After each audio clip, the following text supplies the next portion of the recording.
Bueno, pues vamos a comenzar la presentación del libro La ciudad divina.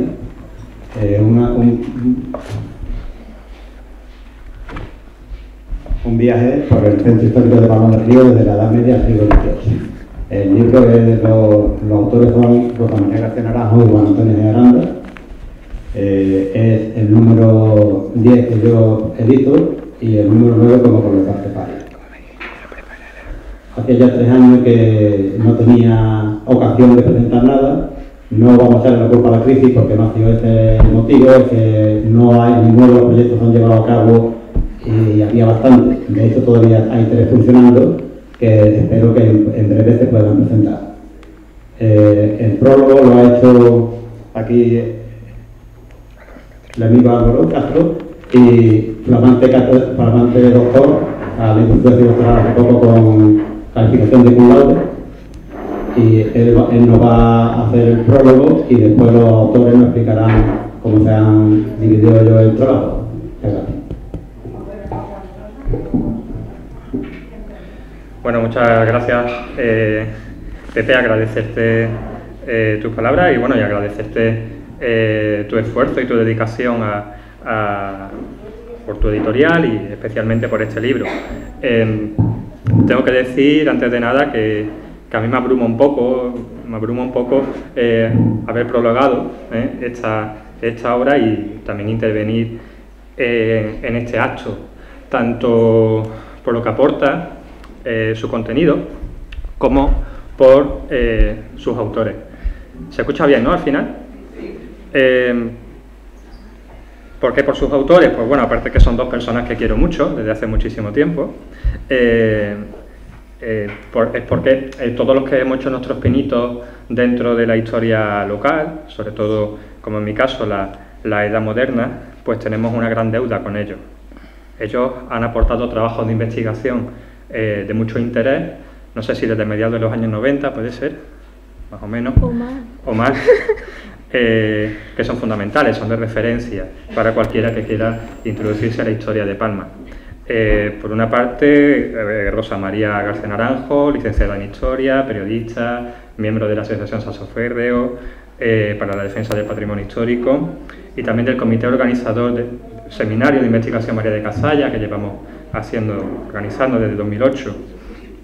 Es, por ejemplo, autora de un libro que considero fundamental para entender el siglo XVII palmeño, Doña Leonor de Guzmán o El espíritu de Casta, que publicó la Universidad de Córdoba, así como una serie de trabajos que ha ido realizando con Juan, que también colaboró en aquel libro, cronista, articulista, profesor de historia, arqueólogo, miembro del Foro para la Memoria, miembro también de la Asociación Saso-Férreo y también colaborador importante de nuestro seminario. Tengo que decir que estamos ante 2 de las personas, desde mi punto de vista, que mejor conocen la historia de Palma, sin duda alguna, y que mejor la han estudiado. Yo en mi intervención voy a limitarme a destacar algunos aspectos que me parecen interesantes sin entrar demasiado en los contenidos del libro. Y también quiero plantear algunas reflexiones.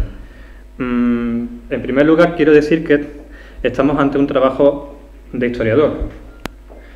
Esto es importante, porque vivimos en una época inundada por el espectáculo. ¿Qué quiere decir el espectáculo? Una época donde la imagen tiende a sustituir la realidad. Quiero decir, nuestra vida, nuestra ciudad, nuestra política tiene mucho de simulacro, de puro teatro. Y también se hace espectáculo y teatro del pasado. ¿Qué quiero decir con esto? Que bastantes libros de historia que se presentan como de historia en realidad no lo son. Entran más dentro del género, no sé si de la ciencia ficción o de la mitología. Es decir, la historia nacional, la historia local, las historias nacionales se inventan, se cuentan unas cosas, no se cuentan otras, se dora la píldora a algunos, se olvidan o se ignora a otros. Así que los historiadores, y aquí tenemos 2 que son fuera de serie, tienen la tarea, desde mi punto de vista, de destapar los usos perversos del pasado y las trampas de la memoria.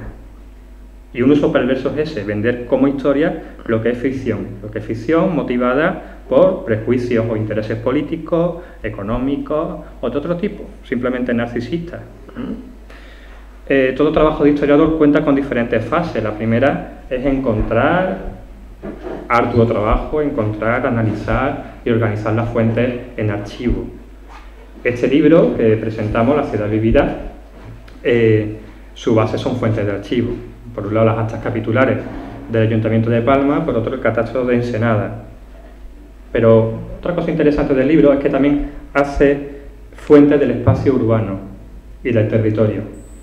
Ese también es el caso de otro libro fantástico que se publicó hace poco de nuestro amigo y colaborador Emilio, Castillo y fortificaciones en el Valle del Medio del Guadalquivir. Son dos libros que se pueden ensamblar, son libros que se pueden ensamblar. El libro de Emilio trata más sobre el Valle del Guadalquivir, tiene un eje mucho más amplio que solamente Palma, como se centra este, pero si se unen, uno se puede hacer una idea muy buena y muy rigurosa de la historia de nuestro espacio.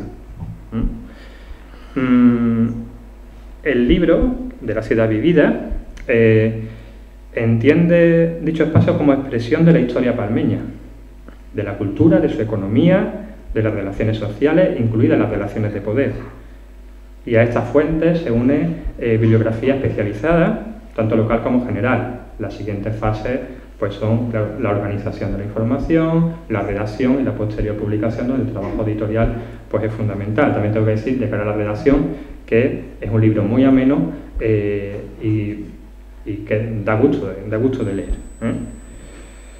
Este libro estudia, por tanto, el conjunto histórico de Palma, no para, como he dicho antes, no para hacer espectáculo, no para inventárselo, no para vendernos, como dice en su conclusión, una historia de Palma resplandeciente, sino para que podamos conocer con propiedad cómo se fue gestando nuestro pueblo y cómo fue la vida dentro del mismo, durante todo el periodo que abarca el libro, desde la Edad Media hasta el siglo XVIII.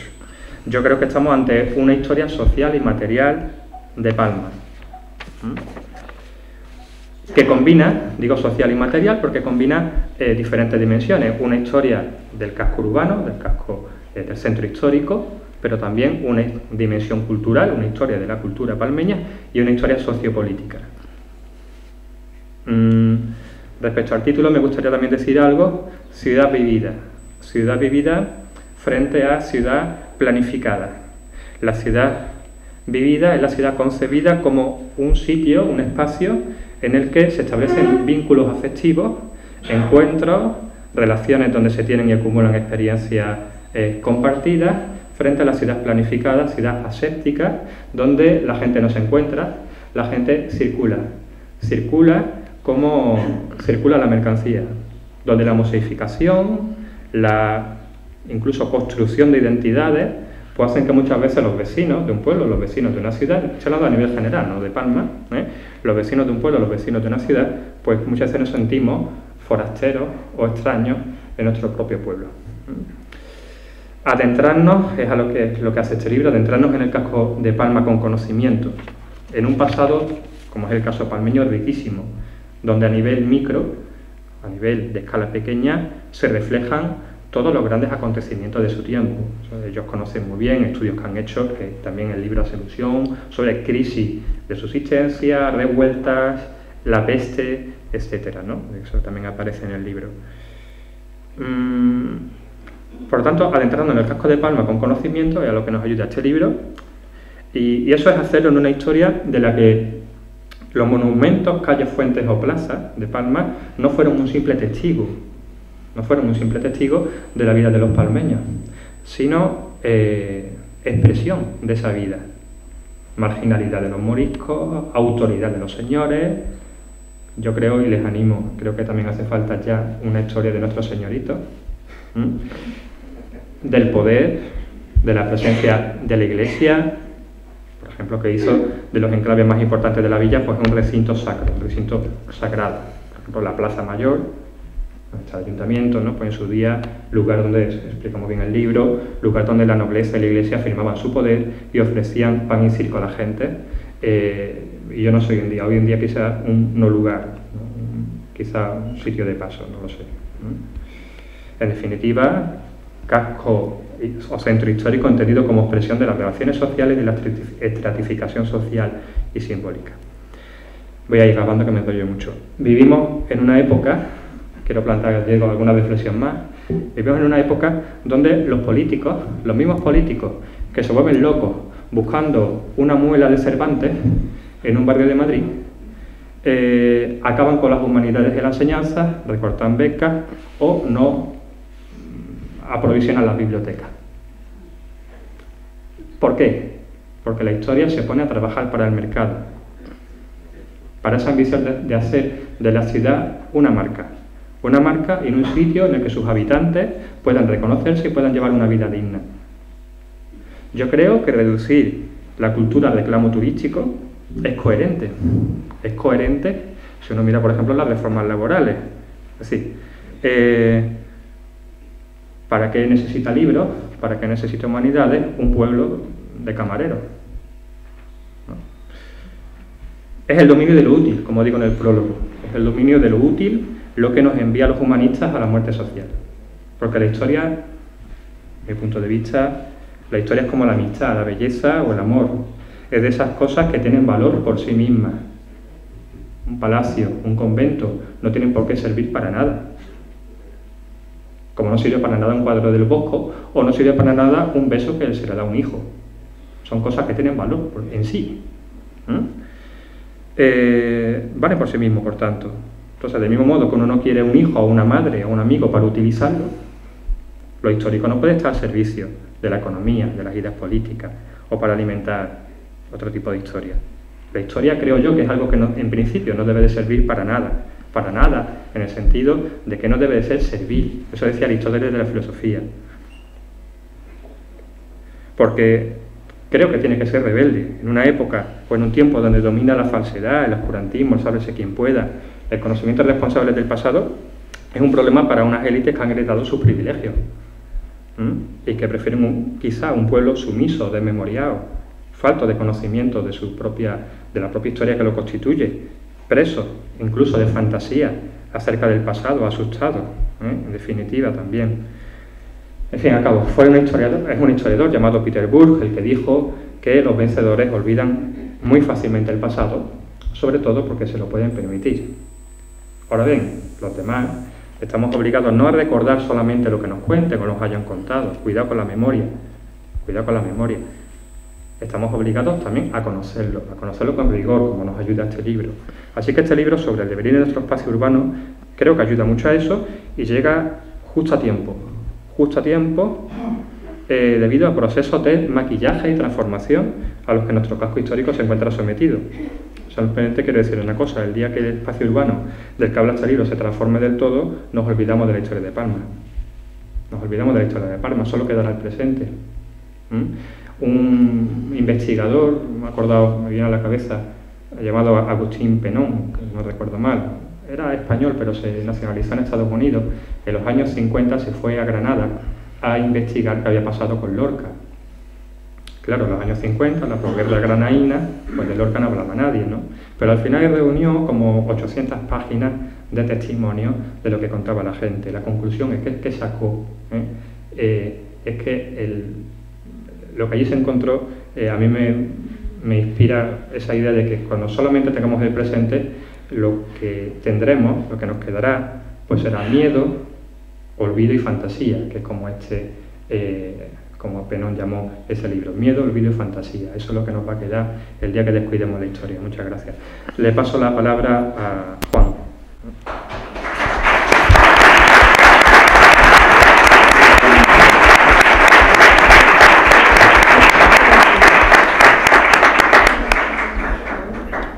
Hola, bueno, lo primero, daros las gracias por estar aquí, agradecer las cariñosas y las sabias palabras de Álvaro. La verdad es que estoy bastante nervioso, no pensé que me iba a pasar esto. Para mí tiene mucha importancia la presentación de este libro por muchas cosas, algunas académicas, científicas, pero sobre todo personales. En el capítulo de agradecimiento, pues tengo que mencionar a muchas personas, ¿vale? De entrada, todos los que estáis aquí, todos, por arroparnos en este acto tan atípico en nuestro tiempo, ¿no?, de presentar un libro de historia. y luego pues a muchas personas, que algunas de las cuales no pueden estar aquí hoy en día. Quisiera citar a mi padre, que falta hace tiempo, que vio el origen de este libro, pero no pudo ver la final de la investigación y mucho menos su publicación. Agradecer también a mi hermano, que también falta su presencia, su ejemplo, su motivación. Agradecer a personas como José Manuel de Bernardo, que confió en nosotros cuando éramos unos pipiolillos y jóvenes investigadores para establecer este trabajo. Agradecer al Ayuntamiento de Palma del Río la posibilidad de haber tirado para adelante con esta investigación. Y bueno, básicamente eso. Pues gracias, ¿vale? Gracias por estar, gracias por aguantarnos a veces y creo de corazón que ha valido la pena. El trabajo es un trabajo riguroso, como muy bien ha dicho Álvaro, es un trabajo muy bien documentado y creo que es un trabajo que, a pesar del tiempo, pues aporta bastante. Respecto, ya refiriéndome en concreto al libro, la estructura es bastante sencilla, es como un viaje, como bien marca el título, un viaje a ese espacio vivido, como si nos acercáramos desde fuera. Nos aproximamos a la red de caminos que llevaban a la villa de Palma, las puertas que configuraban ese espacio urbano en la muralla, y luego cómo se van configurando los distintos espacios, las calles, las plazas, un poco esos espacios vividos y la información que nos da de ella la documentación. De entrada, una de las primeras cosas en las que nos topamos es que el casco antiguo, el casco histórico de Palma, supera con creces el recinto de la zona urbana que cubre la muralla. Palma tiene a partir de la época de la muralla, en el siglo XII, y fundamentalmente a partir del siglo XVI, el descubrimiento de América, tiene un salto, un desarrollo urbanístico que prácticamente nos lleva al final de la calle Portada y al final de la calle Ancha, como casco antiguo. Una zona muy amplia, pero que desde luego, como en la documentación se refleja como casco antiguo de Palma, aunque en nuestro estudio se refiere fundamentalmente a esa zona que recoge el recinto amurallado. Es un trabajo fundamentalmente de historia, de urbanismo, hay componentes de arte, y el marco cronológico está en torno al siglo XII, la época almohade, aunque hay muy poca documentación de esa época, hasta prácticamente el siglo XVIII como tope cronológico. Si bien es verdad que son unos siglos limitados, es la época en la que se constituye la villa de Palma y lo que va a ser la ciudad de Palma del Río, que conocemos en la actualidad. Para hacer referencia un poco a la bibliografía, las manejamos pues básicamente toda la que pudimos. Afortunadamente tengo que señalar que, en buena parte por la obra de Pepe y por la inquietud de muchas personas aquí en Palma del Río, la bibliografía, los trabajos de historia de Palma, la verdad es que se han ampliado considerablemente, y buena muestra de ello pues está también en el trabajo. Respecto de las fuentes documentales, los documentos históricos que trabajamos, básicamente contar que tenemos una suerte, tenemos el lujo de tener una serie de archivos muy potentes de la localidad, que se podrían cruzar con otros muy potentes también en Andalucía, incluso algunos en Madrid.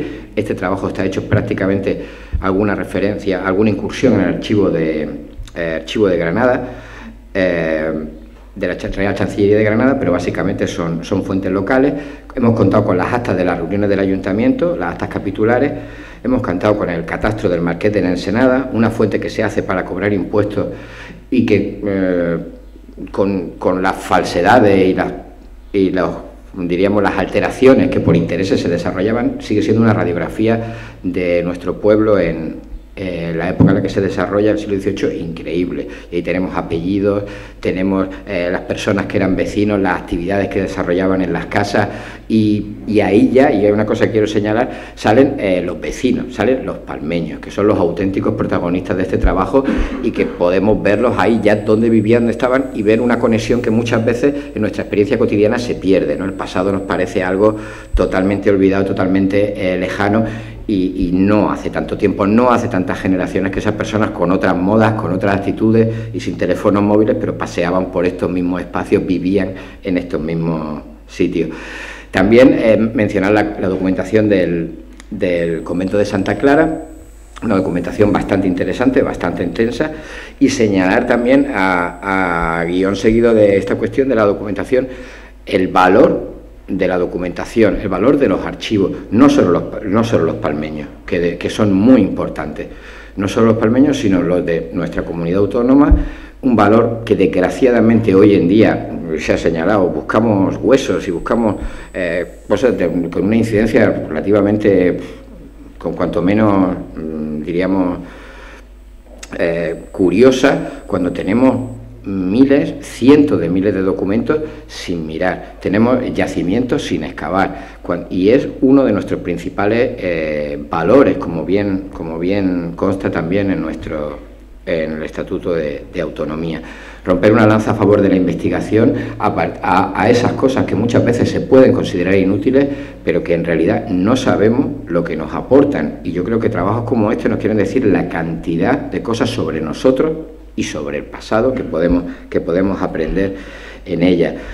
No me quiero extender mucho, no quiero aburriros, pero bueno, marcar un poco como conclusión, y luego si queréis preguntar algo, es un tema muy interesante, y creo que el libro también lo es, un poco marcar en el sentido de lo que ha señalado muy bien Álvaro, a quien también quiero agradecerle especialmente la calidad y el cariño que ha demostrado en el prólogo del libro.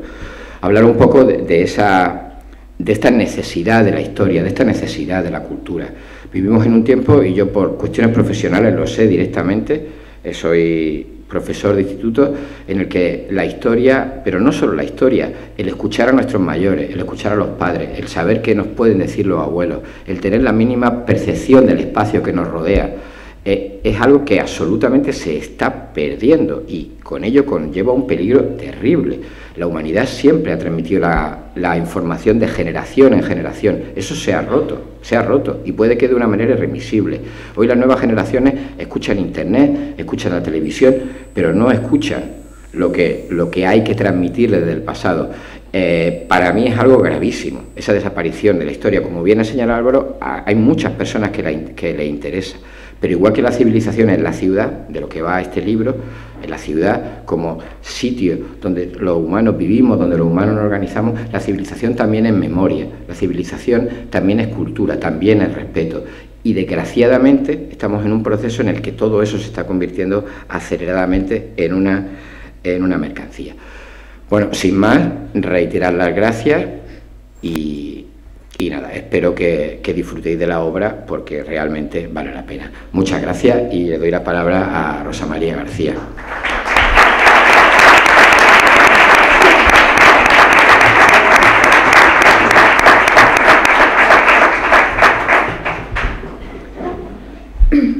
Bueno, pues yo también quiero seguir con el tema de los agradecimientos, y hay una persona de la que no nos queremos olvidar, que es Emilio, que él también ha visto crecer a este libro, y no solamente como amigo, estando con nosotros día a día, sino que, como veréis ahora, si le echáis un vistazo, los planos y muchas de las cosas de este libro, pues él tiene muchísimo que ver. Si no hubiésemos contado con él, pues hubiera sido difícil que hubiese quedado tan bien como ha quedado.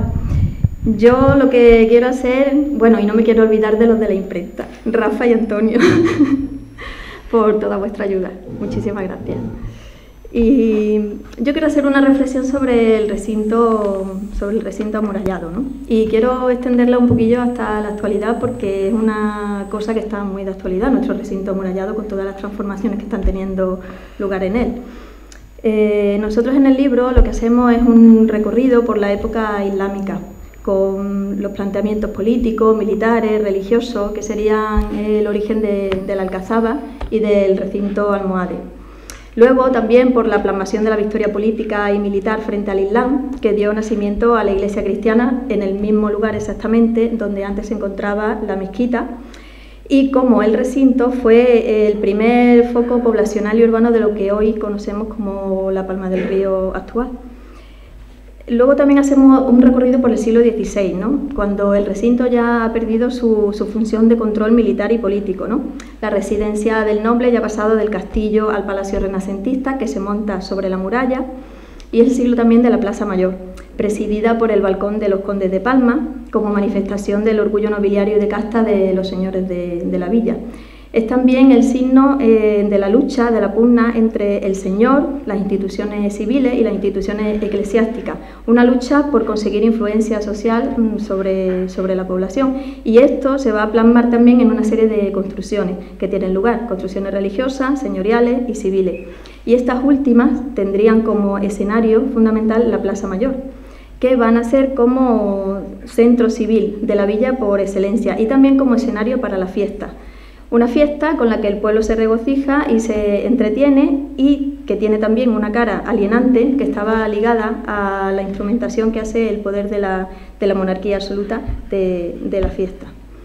Es el siglo también del convento de Santa Clara, que supone una plasmación de los ideales de Trento y de esa alianza y esa simbiosis entre iglesia y nobleza. La nobleza posibilita la construcción de este convento donando el edificio y su renta y a cambio pretende la conquista del más allá, ganar el cielo. Se trata de una demostración de riqueza, por un lado, de la nobleza y también del triunfo social de los ideales religiosos que tienen en Trento su escenario fundamental. Otro momento crucial del recinto es el siglo XVIII. Ahí es donde se desarrolla la imagen del recinto como zona sacra, desde donde la fe protege a toda la población de Palma, fundamentalmente por la construcción de la iglesia parroquial. La iglesia parroquial va a manifestar la vitalidad económica de la institución eclesiástica en un momento en que la villa acaba de salir de la crisis del siglo XVII y la alta nobleza se ha marchado ya definitivamente.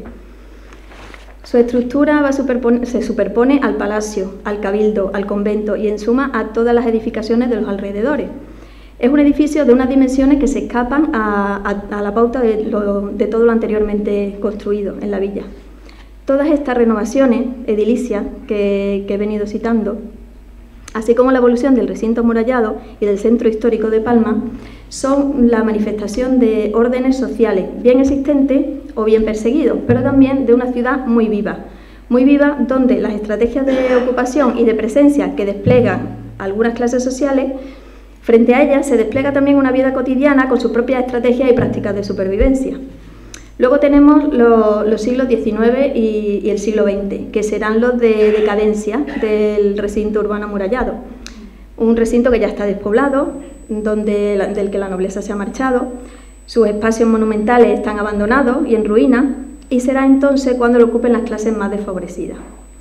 Al abrigo de la muralla se instalarán los chozos de las familias jornaleras que han venido para trabajar aquí como temporeros en los cortijos de los terratenientes de la zona, y muchas de esas viviendas que son precarias y provisionales, que hemos querido que aparecieran en la portada de este libro, muchas de estas viviendas, como digo, acaban convirtiéndose en modestas casas encaladas, con cubierta a dos aguas y con techumbre de madera o de caña. De estas casas aún se conservaban algunas cuando el Plan Especial de Protección del Conjunto Histórico se puso en marcha, pero de ellas ya no quedan sino fotografías como esta y otras que aparecen también en el libro, puesto que no se consideró que fuesen dignas de ser conservadas y se sacrificaron en aras de una monumentalidad que, como Álvaro manifiesta en el prólogo del libro, tiende a despreciar unos patrimonios y a exagerar el valor de otros. También se sacrificó el antiguo cementerio, que Antonio Lillo escribió una crónica muy bonita sobre ello en el periódico de Palma. Ese cementerio fue arrasado para estorbar ese recinto nuevo, ¿no?, en el que un poco todos somos turistas, como mencionaba Álvaro. Estas casas, este cementerio, pues fueron, diría yo, postreras muestras de esa ciudad viva que fue el recinto amurallado, ¿no? en el que hoy también estorban otros hechos y otros recuerdos que tuvieron lugar en su interior, como fue, por ejemplo, el fusilamiento de cientos de palmeños durante la Guerra Civil. Sobre esto, el paseante no va a encontrar ninguna referencia en este recinto por el que hoy podemos caminar. Se está dando un proceso de gentrificación, ¿no? de transformación del recinto amurallado. Esto es una realidad imparable no solo aquí en Palma, sino en muchísimas ciudades y pueblos. Aquí comenzó en el siglo XX, cuando los habitantes de Los Chozos fueron desplazados hacia la periferia, continuó en los años 80, cuando se construyeron en su interior modernos pisos para las clases medias, y ha culminado con el plan de protección del recinto urbano amurallado, ¿no? Que para nosotros ha funcionado más como marketing urbano que como apoyo al patrimonio cultural y a la historia del pueblo. Ahora, como muchas otras ciudades, pues tenemos un centro histórico reclamo, una puerta de recepción al visitante imponente, ¿no? En el regenerado, revitalizado, resplandeciente, que pretende ser el espejo de una ciudad sostenible, una ciudad inteligente, una ciudad integradora, el sueño del neoliberalismo, porque eso no es más que una afición complaciente que lo que hace es despreciar o menospreciar la complejidad de la historia y de las relaciones de clase, porque la imagen ofertada al visitante sería muy diferente si la puerta de entrada a Palma, en lugar de estar ahí, estuviese en el otro extremo de la ciudad, en la calle Uruguay, por ejemplo. En el siglo XVIII, Fray Ambrosio de Torres escribió Palma Ilustrada. También hablaba de una Palma renacida, bajo la égida de los señores, de un país ameno y delicioso, que había sido restaurado y libre del bárbaro dominio de los moros. Esta Palma de la que él hablaba no parece la misma Palma de las crisis de subsistencia, del hambre, de los motines, todo lo que nosotros hemos encontrado en la documentación, de la represión, de los secuestros para formar parte de las filas de los ejércitos, de las corruptelas de los gobernantes que agravaban las crisis de subsistencia y las hambrunas. Tan ideal era esa Palma renacida con la que Fray Ambrosio loaba a los condes, como la Palma resplandeciente que en un momento dado nos quieren despachar ahora. Eso de regenerar, revitalizar, renovar, al final parece que todo se reduce a una operación de estética y que la historia y el patrimonio deben estar al servicio de esa apariencia en el que la vida social se sustituye por un espectáculo, como se refería Álvaro. Y no quiero que me malinterpretéis, a mí la Plaza Mayor me encanta como ha quedado. Pero yo creo que la historia es saber y entender críticamente, viviendo en contacto con los problemas reales de los hombres y mujeres, y en eso esperamos que nuestro libro sea una aportación. En 1957, Debord presentó La ciudad desnuda, que es un mapa de París muy particular, donde los recorridos se iban conformando en tanto que espacios afectivos para el caminante. Como la Palma de Debord, la Palma vivida no es una ciudad unificada, ni una ciudad plana, ni de vistas, ni resplandeciente. Es una ciudad que está formada por lugares de relación, de vivencia dentro del espacio urbano, por lugares afectivos. Hemos querido ver Palma en este trabajo como una compleja trama material y simbólica en constante construcción, cuya dinámica pues ha sido interpretada desde distintas perspectivas. Está construida por planos, calles, casas, plazas, pero también con múltiples y diversas formas de vivir en ella, porque son las personas las que van estableciendo con los espacios urbanos las vinculaciones a través de los procesos históricos, simbólicos, afectivos. En los años 20, los dadaístas, encabezados por Tristan Tzara y por André Breton, se daban cita en lo que ellos consideraban espacios olvidados de París. Hacían incursiones urbanas a lugares a los que pretendían así negar el silencio al que se les había condenado, manifestando que la creencia en que lo considerado como insustancial, como desechable, lo cotidiano, atesoraba un gran valor. Con la publicación de este libro, unos cuantos años después de haberse escrito muchas de sus páginas, nosotros queríamos hablar de la arquitectura del poder, de su uso como instrumento político, de las dimensiones sociales de las edificaciones, del por qué existen en realidad, pero también queríamos que sirviese para rememorar esos lugares que fueron cotidianos, con los que los palmeños han estado y están ligados todavía de forma emocional, lugares que nos hacen apropiarnos, aprender la ciudad, lugares que las experiencias personales y las experiencias compartidas entre todos han convertido en algo propio y en algo colectivo. Y desde aquí lo único que nos queda es pues invitaros a disfrutar de la lectura del libro y también invitaros a disfrutar de vuestra propia ciudad emocional, porque en definitiva cada uno construye la suya, con sus experiencias, con sus vivencias, con las de su familia, con las de sus vecinos, sus amigos, y en definitiva cada uno vive la ciudad de una forma. Muchas gracias.